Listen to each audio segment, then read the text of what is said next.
Hello, my name's John Canny and I'm about to give you a review of the AOR Sierra that we've just purchased. So we've done 3,200 kilometres in this brand new Sierra, and I'm going to tell you what I like about it and what I don't like about it. Just about all of our travel has been on unmade roads, so we've taken the tracks. So I haven't been climbing over enormous rocks or down through gullies or 3 feet of water. It's not my intention to do that sort of stuff, but it is my intention to travel in the remote areas. So we've had a massive sandstorm go through with over 100 km/h winds. We've had flooding and rains, and we've had heat. Mostly we've had heat. We expected to have heat coming to the Australian outback at this time of year, but most days have been up around 43 to 45. At one stage, the car registered 49. Now, I don't know whether it just gave up and said it's too hot, but it certainly was hot. So now we'll look at what I like and what I don't like about this, and I can assure you there's not much I don't like. It's been terrific. Okay, so I'm going to start at the start here, and the first thing that's obvious here is the stone stomper. Now, all I've got to say about the stone stomper, and I could talk about that separately, but if you buy one of these and you intend to go off-road, don't even think about not getting this stone stomper. It has been fantastic, done the job. You wouldn't believe how rough the roads have been, how stony they've been. I don't have one chip on either the car or the van. Excuse me, I just swallowed a fly. So if you're not intending to go off-road and you're staying on sealed roads, why are you buying this? That's my question. What I will talk about is this compartment in the front. It's really handy and it's great.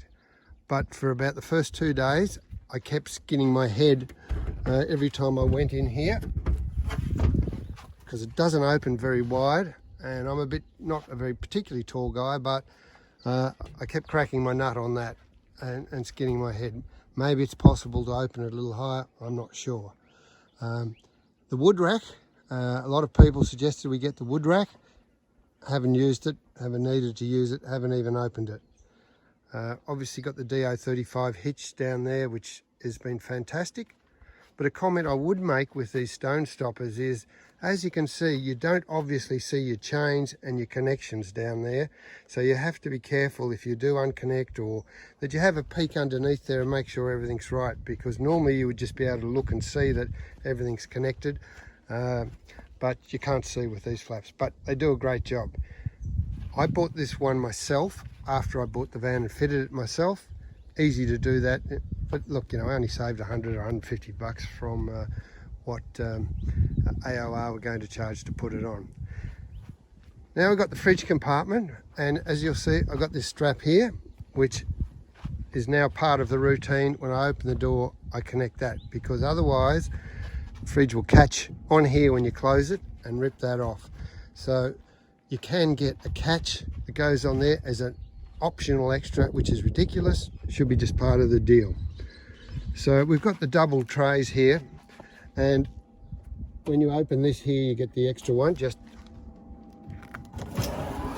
like that, as well as the fridge comes out. Now, we got that not for barbecues or anything like that, but for extra kitchen space, bench space, and that's exactly what it's been great for. Fantastic.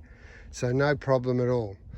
In the kitchen, no problem with the kitchen, been fantastic. We got the orange light option at the top there. It should not be an option, should absolutely be, and I think it might be just part of the package now, because without the orange lights, the insects would drive you nuts at night.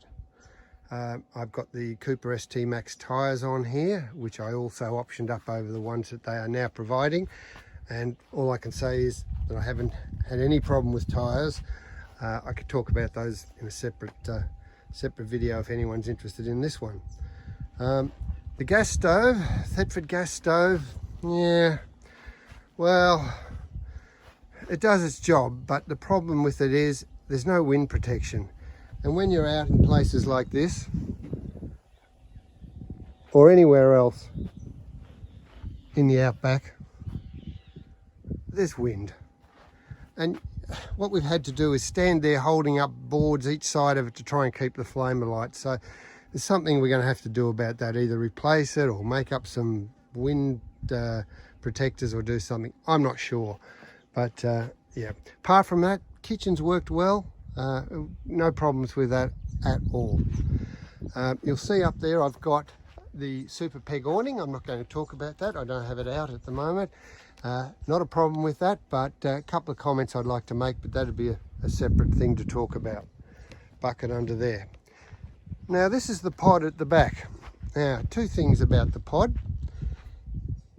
It was an option when we bought ours just before Christmas 2021. Don't buy this thing without this pod on the back. This is a terrific feature. Absolutely. It's simple to put up. It gives you a little room. We've actually eaten meals in there without putting out all the awnings like we have here. We pulled up last night. We haven't put out the awning, but you can go in there, table and chairs. You can eat meals. You can get privacy. You can get changed. It's quicker to put up and down than rolling out a swag. Absolutely essential. The window at the back, we were the second people to put the window in the back. It was an idea of somebody else, but don't order one of these without that window. It's fantastic. I've actually bought a couple of extra poles, and one night when we had a bit of rain, I used the flap out on a pole, a couple of poles with a couple of ropes as a sort of awning over the window. But it allows for great airflow through, and it's just, you need the window at the back, that's all I'm saying. Don't buy it without the window. I'll talk about inside there in the end. So there's our dog. He's getting a bit of cool under there. He's been terrific. Enjoyed the trip as well. So around this side, not too many problems. We go up to the shower. Now, because we've been so remote, and we have been remote, there's been 2 or 3 days where we have not seen a single soul. We haven't actually bothered to put the shower out, but I did open the shower up before I went, and my comment would be about the shower is, it seems pretty bloody cheap and flimsy, to be honest. You know, I found the straps that tie it back up weren't long enough, and the little plastic catches kept coming off, and the arms, and everything about it seemed not in line with the quality of the rest of this whole unit, which is of high quality. So either AOR need to think about upping their quality on that shower thing, or all the others are just as bad. I don't know, I haven't seen any others. But we have used the shower. I have the hot water, the portable hot water system, but we haven't used the portable hot water system either because the water's been so hot. You know, we've been traveling at 45 degrees, so the water in the tanks are 45 degrees. Now, we'll talk about the additional tank. If you're buying one of these, don't even consider not getting the additional 140 litres of water, because you are going off-road, you are going outback, I assume, or you're not buying one of these. Therefore, 60 litres at the back is just not enough. It's not enough. So the additional tank, absolutely essential. Now, while I look under here, I can see these drop-down stands. We haven't used the ones at the back because we haven't needed to. But these here are okay. Great, look like they're heavy duty and all of that. But what I've found is when they get dirt and dust in them, the devil of a thing to get to go up and down. For some reason, when I pull on this, it's like it's jammed. And then it won't pull out enough to allow the leg to fall down. So I'm under there with a, you know, on my back, tapping it with a plastic hammer, trying to get them down. So, you know, again, fine if you're on sealed roads, but you're not buying this because you're going to be going on sealed roads. Now, here's something else. There's no way to get water out of these tanks unless you go to the kitchen sink. I made up this little device before I left home. Very simple. I plug it on there and that gives us water whenever we want it. You know, great idea. Be nice to have a built-in tap of some sort there, but that does the job fine and costs you, you know, $10 and a few bits from Bunnings to make it. But we use that all the time. The first problem we found with that, on the first time we used it, was a good lesson for us. it was the make sure you do the proper pre-flight checks before you take off, because the first time we used it, we forgot about it, took the cap off, and the cap was never to be seen again. Hence the cushion stuffed in there to block off the dust in there, and we used the other cap down the bottom, which now gets put in here every time, so we know where it is. So we have found that pre-flight checks, as I call them, by the driver, no matter if you're just stopping for a cup of coffee, which we have done many times, stopped for a cup of coffee. As I said, the cooker has been a problem, because if you want to boil some water on that cooker, most of the places it's windy and it's difficult to boil water. The other thing I'd say about this is we have been in remote areas. We've been in areas where there is no fuel, and I'm towing with a Ford Ranger, as you can see here, which has been terrific. Can talk about that separately too. But I'm carrying 120 litres of additional fuel in jerry cans inside the back of that canopy. I've used them all. At times I'm down to one spare. So this camper van has no facility to carry additional jerry cans of fuel, and to me that's a bit of a problem. There's no way you can carry additional fuel. Yeah, if you wanted to put it up on the roof, well, good luck to you in the heat, climbing up there and pulling a 20 litre jerry can down off there. I have initially thought that I would get a whole lot of 10 litre jerry cans and put them up there, but it works better for me having this vehicle to put them in the back. But yep, something to think about. Nowhere to carry additional fuel. Now, if we go back, one of the issues that I have faced in this, and you'd face it in any vehicle, any sort of camper van or caravan for that matter, is that we've got pretty hot in here at night. We've got the one fan, which is fine. We've got this roof vent that's closed. Now, I've got to say, yeah, I suppose it does something. I don't know what. What it does is it lets in a bit of dust. You see a bit of dust on the ceiling, no matter how tightly you crank it down, you get some dust in there. Now, other than that, this thing is dust-proof. It's been dust-proof everywhere. So that's the only weak spot. And you open it up at night, and if you put the fan on as well as the other fan, God, you can't sleep. There's so much noise going on in here anyway. So this is a bit of an issue, but you know, who's camping in 45 degrees and down to a minimum of 35 degrees at night? Not many idiots, except perhaps us. But this leads me to the biggest problem of this whole camper van, and something that AOR need to think about seriously is this ridiculous thing here. As you can see already, it's broken just by climbing in and out.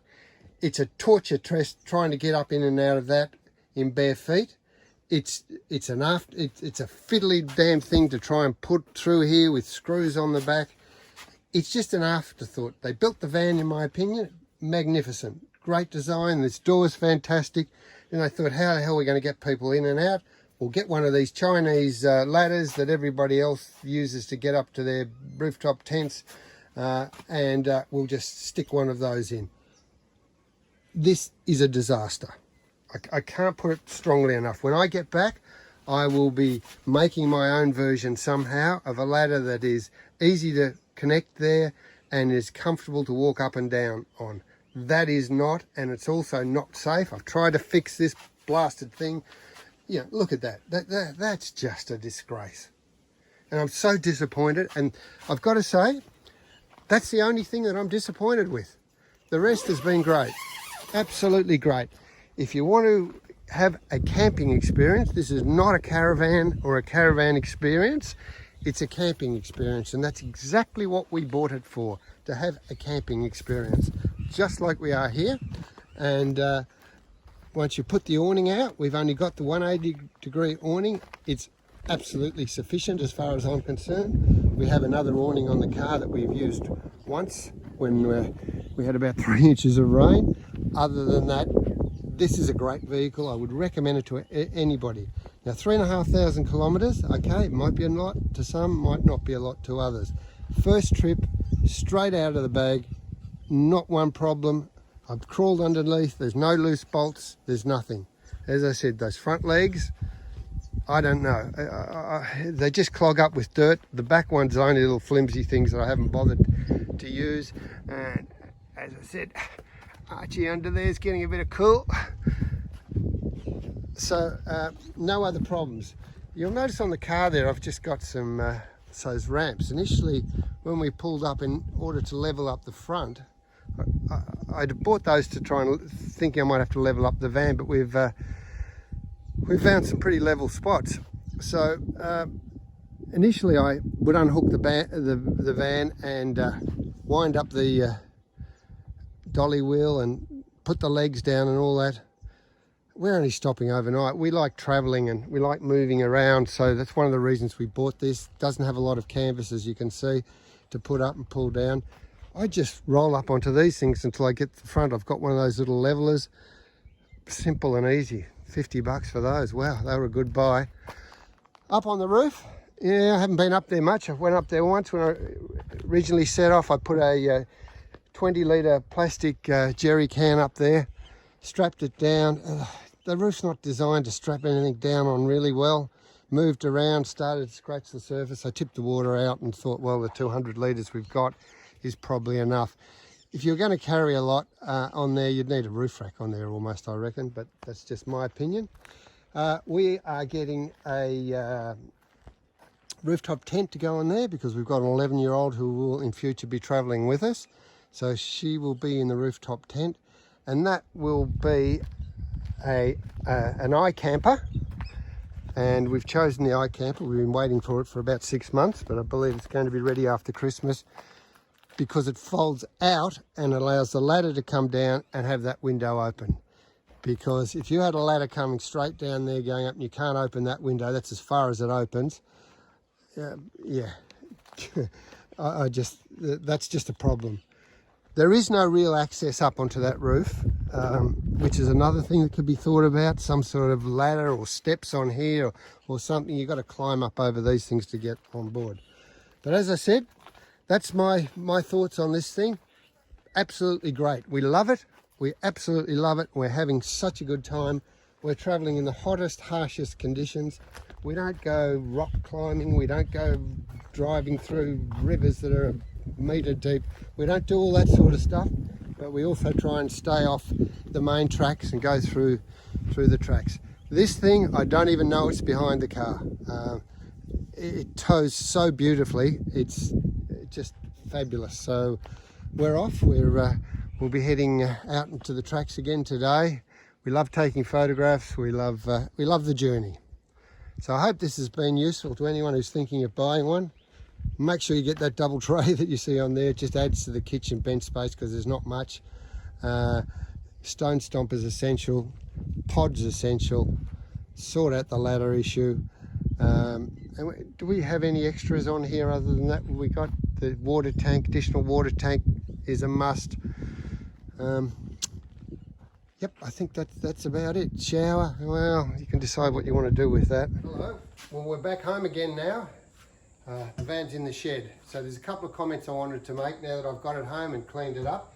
Cleaned up really well. This Raptor coating is great.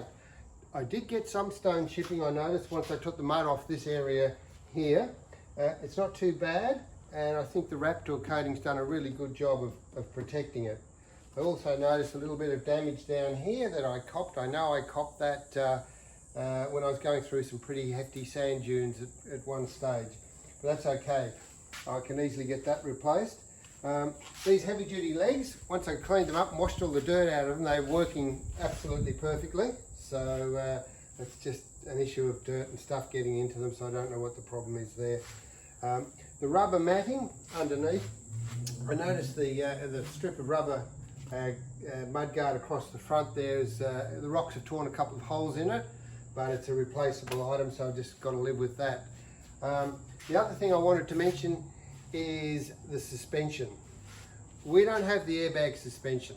I'm not quite sure why you would need the airbag suspension on a light trailer like this, maybe for leveling it, I don't know. It seems a pretty expensive extra at $5 for leveling. I also don't know what I'm missing, so it may be fabulous, but we didn't seem to need it, and we didn't miss it. This thing has great suspension anyway. It's simple, it's really heavy duty, and it's designed for off-road. It's got dual sockers on each side. Didn't miss a beat. Didn't shake up the van too much over some of the roughest roads that we went. We went on some really corrugated, some rough unmade tracks, all of that sort of stuff. And we ended up doing a total of about 4,500 kilometres on this round trip. So it's had a fair test. The other thing with the suspension may be lowering or raising it to get to the kitchen. I've heard some people question about the height issue. My partner's 5'1". She didn't have any problem with the kitchen. Okay, the shelves are a little high up the top, maybe, but she could reach up. And we do have this stool here that costs $29 at BCF, which, you know, occasionally used to get up the top or whatever. Other than that, no damage found. Nothing loose, nothing fell off. Great. It did the 4,500 on off-roads really well. So I hope you've enjoyed this video and found it useful, particularly if you're thinking about buying one of these. I'll say it again, I would recommend it. If you have got any comments, please leave them at the bottom of this video. Click a thumbs up or a thumbs down so I know that you've watched it. I don't mind, either one will do. And if you want to press follow, maybe I'll do some more videos about the different equipment that I've bought or used in this, or some videos of the trip. Thanks again, bye.